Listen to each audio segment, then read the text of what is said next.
When I moved to the Pacific Northwest from New York, I didn't know where I fit in. I was used to being part of something, organizing, building community, showing up. But out here, everything felt unfamiliar. I was looking for my place, my people. Through this show, I began exploring and meeting folks, Black, brown, Indigenous, and people of color who were carving out space in the outdoors, each in their own way. I realized we were here. We'd always been here. And they were inspiring me and so many others to create a space that felt welcoming, supportive, and ours. Hello! How's it going? Good. How are you? You ready, man? Yeah. Now, 4 years in, I'm hosting my first community event, We Out Here Trail Fest. A race for us, for folks showing up for the first time, for those who never thought they belonged out here. This isn't just a race. It's a gathering, a statement, a celebration of what's possible when we find each other and build something together. But first, join me as I reconnect with past guests, catch up with them, and learn what's given them the strength to activate this community. Together, we are all hands in.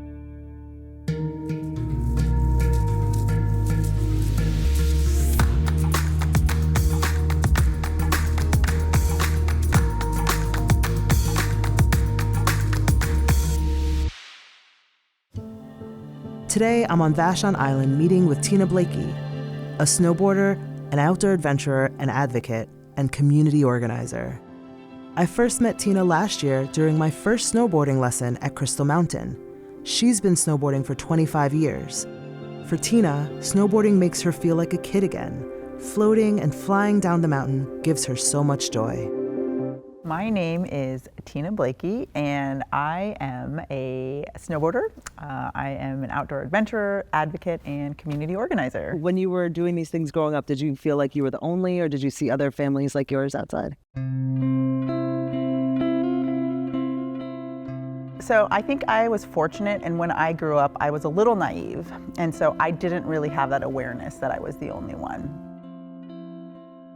It was a very unique situation. My dad is Black, my mom is Asian, 2 mixed kids. The lack of awareness really stemmed from the fact that I did not grow up around my family, especially my dad's family, who's Black.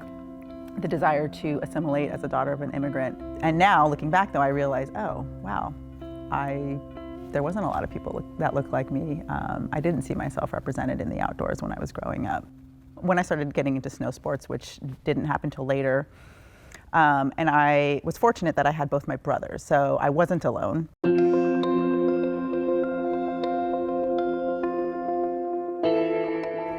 And we would kind of view it almost as a joke, like, oh, we're the only Black people here. Like, oh, we saw another Black skier. But I still don't think I quite had the understanding of the reasons behind that, why I didn't see people who looked like me on the mountain.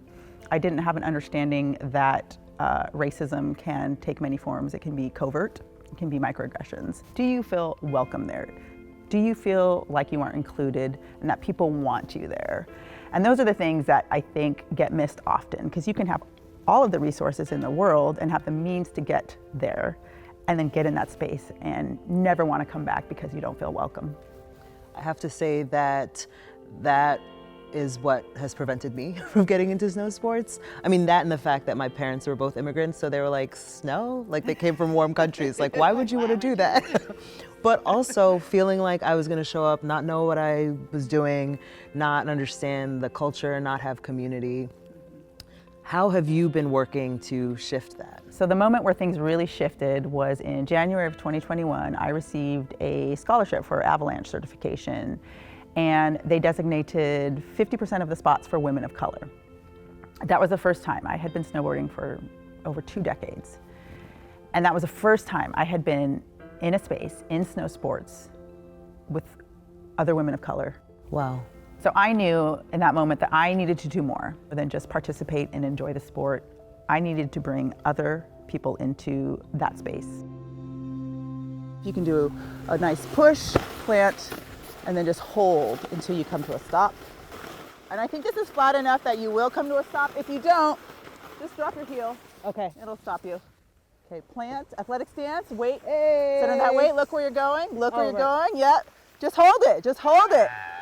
Just hold it, hold it. Ah! Woo! Okay,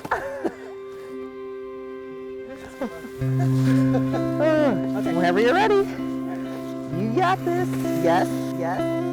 Center the weight. Now, put the pressure in the heels. It's gonna happen. It's gonna happen. It's gonna happen. Just hold it. You did it! It's been over a year since I first met Tina during that snowboarding lesson. Now, spring has arrived. The flowers are out, the trees are full, and Tina's inviting me back to the mountains, this time for a day of mountain biking. All right, you ready for some mountain biking crazy shenanigans? Just kidding. Ready or not is what I always say. Yeah. I love your fit. You look like this is your The thing. part. I say, even if you can't be good at the sport, look good at not being good at the sport.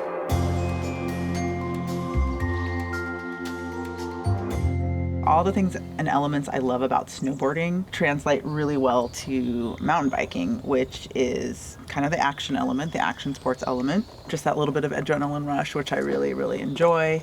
The feel of it feels very similar. Like you have these trails that are like flow trails and just, it feels very similar to me. And then the other piece that I love is being out here, you know, listening to the birds, just being outdoors. It's a way for me to get outdoors and enjoy the outdoors and also do, you know, activity that I really love. So this is an app I use. It's called Trail Forks, and it has all the mountain biking parks in the area. Oh. So like we're here at Docton, but you can see all the different ones, which is great. It's a very handy tool, something I learned from somebody. Like this is all stuff I didn't know, but other people shared knowledge with me. And as much as I can, I like to share that, giving back, even if this is not as much my wheelhouse. In the right gear. Okay, there we go. Good? Yeah. Okay. Just like riding a bike, right? So they say. I mean.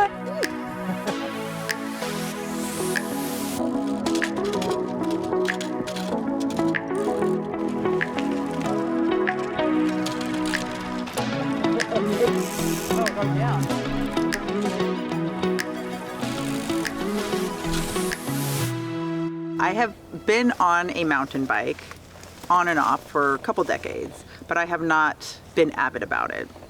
So I would say in the last few years, I got a bike and wanted to do more. So I had the bike, I had the desire, did not have the community, did not have the friends, did not have anyone to teach me. I was very fortunate that I met a lot of people in snowboarding. There's a lot of crossover, and was able to connect with just a few people who did the same things. And similar to what I do with snowboarding, I take people out, one-on-one connections start to grow into community connections. And I was fortunate to find that in mountain biking. It was other people teaching me, introducing me to other BIPOC folks. Similar to snowboarding, it is also a very, very white male-dominated sport. And because I had already experienced that BIPOC community in snowboarding, I purposely sought that out for mountain biking. Like it wasn't enough for me just for somebody to teach me skills, honestly. Like I was very mindful of like who that person is, what that space is gonna feel like for me. Because that is as important to me in learning something new is the feeling safe, not just the technical skills. It's also feeling safe and supported. I know that there was also a piece that you mentioned about looking for activities that you can do off the mountain because snow is... We touched on that topic the last time we spoke, and it's still on the top of my mind. And it is also a reason why I am kind of embracing the mountain biking more. It is something I can do when there isn't snow. You can do it year round. You can do it in the rain. It may not be the most pleasant, but you can do it in any kind of conditions. And the reality is that my snow season is going to get shorter and shorter. But I also think about the fact, in addition to, you know, climate change, lack of snow, what it takes for me to get up to a mountain. I'm using resources, it's gas, it's energy. I mean, if you look around us here, we got a trail, we got trees. You go to a ski resort, you have lifts that take gas, you have electricity, you have your guests. They have to bring so much up to the mountain. I don't know how sustainable that sport that I love is for me and for everybody. The fact that you're always considering your own impact on the climate, what makes you this way? I know that the majority of people probably don't think in terms of climate resiliency. We automatically think about what the climate is doing and how it'll affect us, as opposed to what are we doing to affect it. And it's because I love these things. not just for me, because I do also want to share these things with others. So I think that because that's what drives it, I can never just view it through only my lens and how it impacts me, but how I can impact the greater environment, which will also impact other people. So we all play a role in it. We all play a part in it. Mm-hmm. Do you struggle with imposter syndrome trying something new? Like snowboarding is your jam, clearly. Mountain biking, not so much. Do you have imposter syndrome? 100% yes. I still have it sometimes with snowboarding, but I was having it even prior to meeting up with you. Because in my mind, you know, I'm like, I don't know mountain biking that well. I'm not an expert. I can't do this. I can't do that. And I was having a conversation with my friend, and I said, you know what? I need to get out of my head, because when people tell me they're not a snowboarder or they're intimidated, I let them know, if you can get on a snowboard, you're a snowboarder. There's no other definition. You don't have to have certain tricks that you need to do. It's just about enjoying your time. And so I had to remind myself, as I was getting back on my bike, which is not my wheelhouse, I'm a mountain biker. I'm on my mountain bike. I'm enjoying it. I don't need any other litmus test for that. So I know that you have built community in snowboarding. You are all about community mountain biking. I am hosting a trail race that is for newcomers, really, and BIPOC, people who haven't experienced trail running. What advice do you have for me? I think the biggest piece of advice I would give is quality over quantity, because oftentimes we have this desire to bring all these people into this space, and I am the same. And so we focus on getting numbers, which is important, but I think quantity, making those one-on-one connections, is really what you need.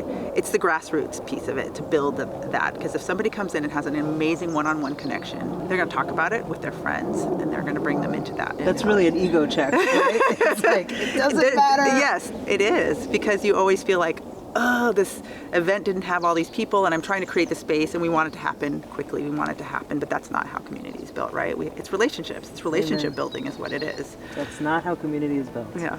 Community means not the activity, it's the relationship. And then the activity gets to be the bonus. When I cruise down a mountain, I feel like a kid. I feel like I'm playing. I'm having fun. Mountain bike, no different. I am cruising the trails.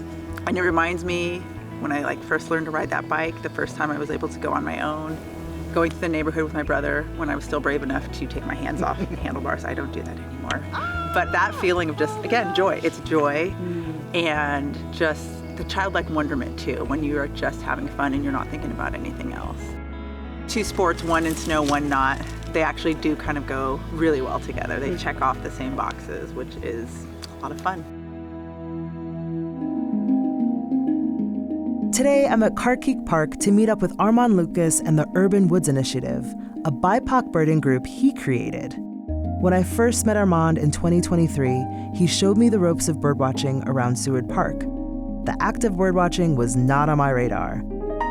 Being a runner, taking time to slow down and listen to the world around me was new and exciting. For him, birdwatching is an anchor, something that brings him back to himself. It slows him down, helps him listen more deeply, and creates a sense of peace. He believes it's a way to reconnect and feel grounded.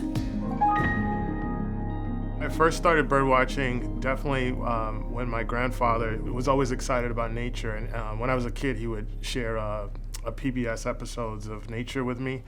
He would pre-record them, and I'd come to his back room, and sometimes we'd watch for hours. And birds were always a big excitement for us to see. And as I got older, I remember in the Bronx, in Parkchester, where I grew up, there was a red-tailed hawk that was in the neighborhood, and it was hunting all the squirrels in the neighborhood. I went out with my grandfather, and we actually took a photo of it, and I remember everyone in the neighborhood, there was like a myth that it was escaped from the zoo. And people didn't realize that it actually was just a wild red-tailed hawk in the area doing what it does. But I remember after that, my mother saw the interest that I had in birds, and after that, she bought me Sibley guides and Kaufman guides and these animal fact files. And I would spend hours, reading about them, about their wingspan, about how they live their life, where they migrate. Wow. And so it just took off from there.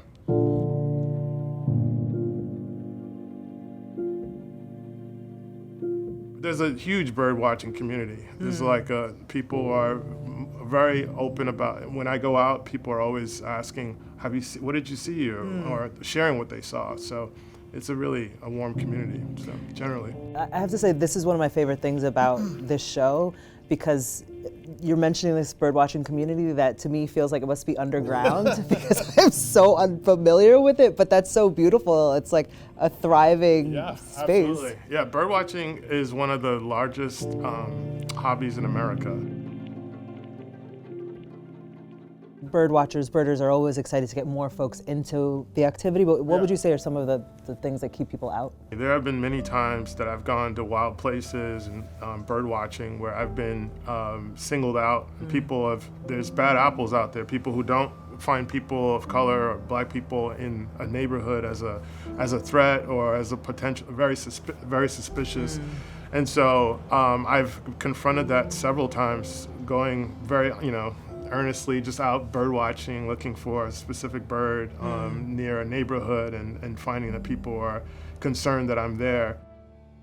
I've rarely had those experiences, but they do happen. They do happen, absolutely. They're exogenous things that definitely make people feel uncomfortable in wild spaces. I'm really grateful and fortunate to have my parents, my grandfather, who was so engendered that interest, and I think more people need to do that. Like, if their children have a curiosity that's not their own, find ways to engender it or get them connected to the right people to kind of ignite that fire.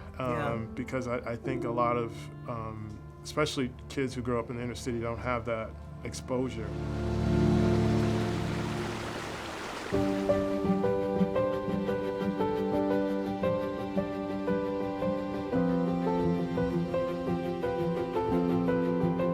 When I first met Armand, he was mostly a solo birdwatcher. But a couple of years later, things have shifted. He started a grassroots community group to share his passion with others. Today at Carkeek Park, I'm joining him and his group, the Urban Woods Initiative. Urban Woods Initiative helps folks like himself find connection and peace through this simple, joyful pastime. Go around the group, everybody just say your name and anything you'd like to share. My name is Nick. Welcome, everybody. I love bird watching. I love all kinds of nature. One of my favorite animals to see are reptiles, particularly snakes. But since this is a birding trip, I'll say my favorite birds are the American roadrunner and the lazuli bunting. Edgar Fortune. I'm a conservation biologist. My specialty is reptiles, and I like birds too. My name's Jade. I'm kind of new to Seattle, and I'm very new to birding. And my favorite bird is also a roadrunner.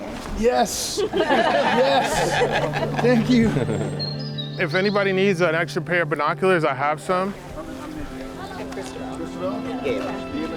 Okay, guys, there's a little trail here that kind of heads west towards the water, So like a crow and a raven, so we talked about them gliding rather than flapping. The raven's tail is shaped like a wedge. The sound of the call, the raven is much more of a throaty.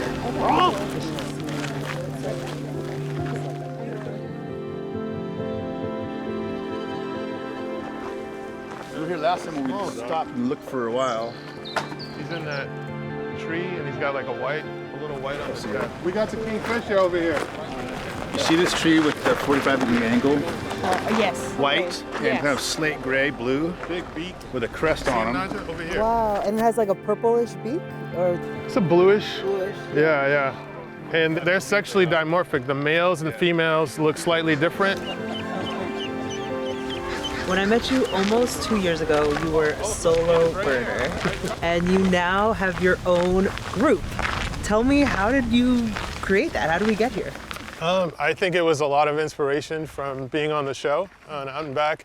And after that, I had a lot of friends and people in the community come up to me and said, if you created a group, there's a need for more diversity and inclusion in the ornithology space. If you make a group, I'll come, I'll join. As the group grows and I see how happy people are and how motivated they are, and they come back to me and tell me the birds they saw and their interest in the outdoors and ornithology, it empowers me to be more outgoing and courageous about doing things like this. My motto for the group now is nature is open source. I want them to feel like they can do this anytime they want. They could come out to nature, feel the peace that nature brings, and use birds as a bridge with nature. Birding today was almost like a side part of it, right? Like I came for the people and to just get outside of this crazy world that we're in and spend time with people. Oh, and there were birds too. What's the structure of the group? Were you intentional in creating that kind of dynamic? I think that's just organic. I think that there's folks obviously that come to the group and they're very interested in ornithology, the color, the flight patterns. One of the things that's really surprised me is how much people are craving community. Just to get together, put down their phones, get away from work, and be out in nature and have a convivial space where they can laugh and point out things that they've identified. So I am hosting a trail race very soon, and what is maybe a piece of advice or something you can offer me about gathering people? I mean, you're the expert now. I think it's just really important to let people enjoy the space. They're already coming from their kind of structured lives, and just letting nature come to you. One of the missing links is having a reference point, and I think that this allows people to have a reference point, that I know somebody, I know about bird watching, I know a little bit, and then they can create their own legacy. One thing that's happened organically that I didn't anticipate is that we have kind of a divergence of the group, and even one of my most frequent members has made a herpetology group and is going out with a new group looking for amphibians and reptiles. Wow. So it's a new thing that I would have never thought of. You're a solo birder, you create a group, now you're doing retreats. Tell me about that. Well, we had a special invitation to go to a field station in Moses Coulee, which is in eastern Washington. And it was an amazing group. I invited a special group of folks who are regulars to the Urban Woods Initiative BIPOC bird walks. And they really had a great time. We even did late night walks looking for owls and common nighthawks, and it was a wonderful experience, yeah. So can we expect more of those? I hope so, yeah. And I hope that we have an opportunity to do that, because I think it really accelerates what I'm trying to do, which is just get more people connected with nature. For me, I would love to go on those types of trips, but I don't want to do any of the planning, right? I don't know where I'm going. Yeah. So I want somebody to take care of the logistics and then end up there. So the fact that you're providing this opportunity for people is so powerful. Thank you. Yeah, it's definitely a challenge, to coordinate and get those things together. But when it happens, it's really a magical thing. There's a famous quote by John Burroughs, and it says, "The infinite cannot be measured. The plan of nature is so immense that it has no plan, no scheme, but to go on and on forever." It was so great to meet back up with Tina and Armand. Seeing their experiences and resilience has solidified the importance of the We Out Here Trail Festival. Because this isn't just about running. It's about creating a space where we don't have to explain why we belong, we just do. Whether it's riding through the woods or quietly watching birds, Tina and Armand remind me that connection to the outdoors can look different for everyone. But what stays the same is the power of feeling seen, supported, and rooted in community. That's what this festival is all about. That's why we out here.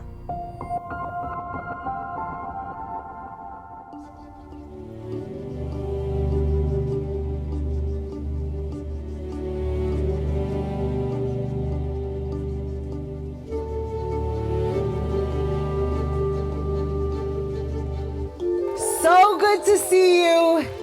It's a beautiful day. We brought the sun out for you. Folks who aren't from here, it's not always like this. We are moving through the check-in line as soon as possible, but hang out, take pictures, get in the shade, and we'll get started at 4:30 as planned, all right? I want to hear it one more time. How are we doing today, everybody? All right, let's get this started. We are so excited to see so many beautiful people, so much melanin out here today. Now raise your hand if you're one of the 66% of people who are running their first trail race today. Look at that, y'all. After this, you will officially be trail runners. And you will know what it means to show up and feel a sense of belonging in this space, I hope, because that's what we're doing it for. Aaliyah and I came to this vision after being in the road and trail space for a long time and wishing we could have a race where we felt like we could show up like ourselves, where our music was playing, where the swag was dope. And you know what? We didn't find it. So what did we do? We built it. Hey!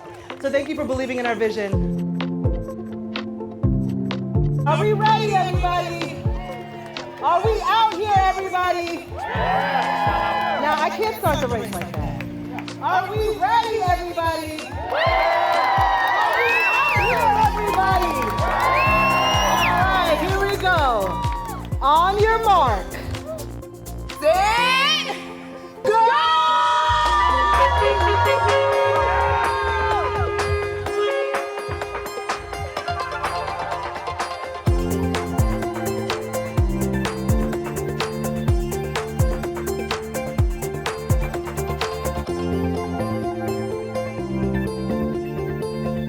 My favorite part of this whole experience is seeing the community show up, right? Like, we put this out and we knew we didn't want it just to be a Washington race. We've got people all over the country who are coming, people from Canada coming, and the community is showing up in ways that I didn't even anticipate.